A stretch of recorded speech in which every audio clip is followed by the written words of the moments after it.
If you asked me what day I found the hole, I wouldn't be able to tell you. We'd been locked in the house for weeks by then, my mum and me, and I guess Dad too, if we're counting the almost dead. I suppose I could have checked my phone for the date, but, it just didn't seem so important at the time. Anyway, I have a bad memory, so I didn't know.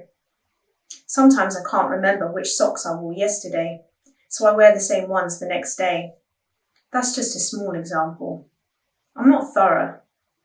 My best friend Cindy says that even though we're not allowed to go out or do anything normal, she still waxes and plucks her eyebrows every week.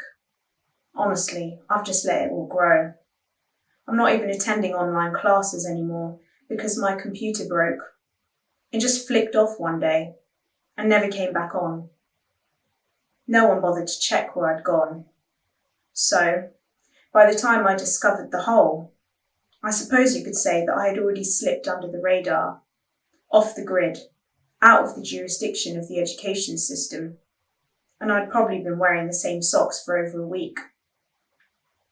I'm not proud of it, but I've been sneaking out in the afternoons. If you were me, you would too.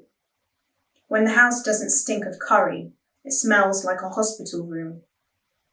The doctors discharged Dad because they needed the extra bed. Now, the dining room table is piled with his stuff. Bags of used dialysate, tangles of tubes and clips, some spare artificial kidneys. When you open the kitchen cupboards, boxes of Diovan, dioxetine, and Seraphim rain down and batter you.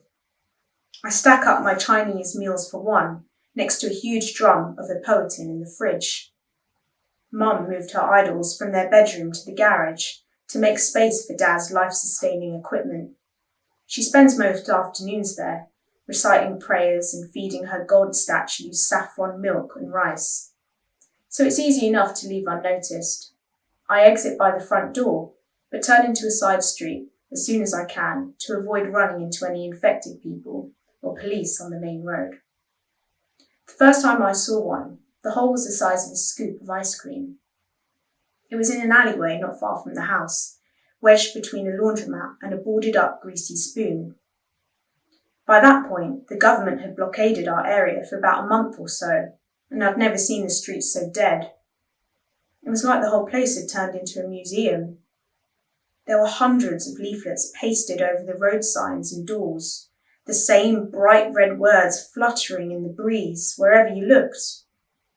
Have you seen anyone acting suspiciously in your area? Signs of infection include bloodshot eyes, grey pallor and incoherent language. Stay well away and log your sighting on the NHS Disease app immediately. In the alleyway, someone had graffitied "Go home, you twat" on the floor.